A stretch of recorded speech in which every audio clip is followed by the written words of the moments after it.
Assalamualaikum dan hai semua.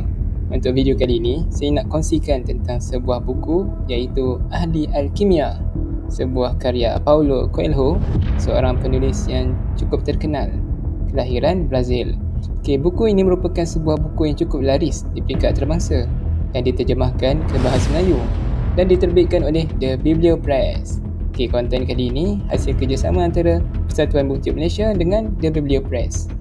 Secara ringkasnya, novel ini mengisahkan tentang seorang remaja yang juga seorang pengembara dari Sepanyol yang bernama Santiago.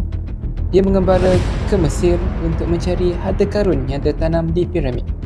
Santiago telah bertemu dengan ramai orang yang misteri.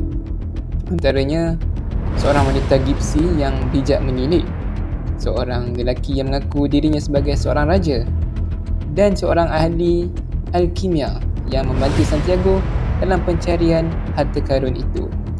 Tetapi, tiada sesiapa pun yang tahu apakah harta karun itu sebenarnya.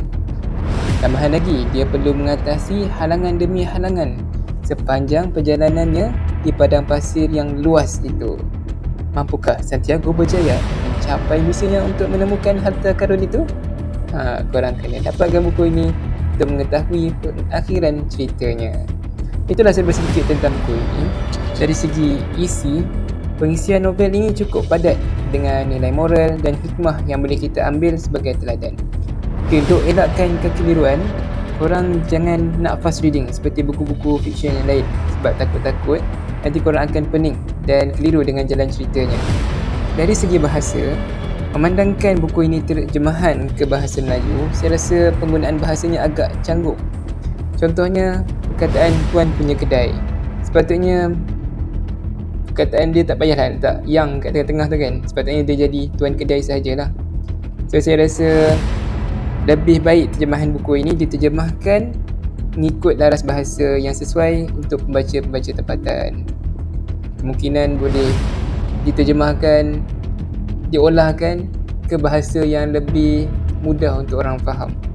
Kekurangan tentang buku ini lah, kalau perasan buku ni dia tidak dibahagikan kepada beberapa bab yang menyebabkan kita akan rasa penat nak habiskan pembacaan.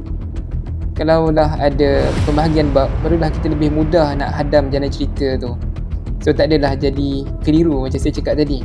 Kadang-kadang saya macam pening, macam ini bab apa lah ni. Dia tak ada pembahagian bab pun, dia setakat ada antara satu cerita dengan satu cerita tu ada bintang-bintang je. Kemungkinan itulah gaya penulisan di peringkat antarabangsa kan, tapi rasanya jika ada pembahagian bab dan setiap bab tu ada pula dia punya tajuk, barulah kita akan rasa mudah untuk faham jalan cerita dia. Itulah kekurangan yang paling ketara dalam buku ini. Tapi secara keseluruhannya, buku ini cukup baik untuk dibaca oleh semua orang, tak kisahlah yang tua maupun yang muda. Saya bagi 4 bintang untuk buku ini. Terima kasih.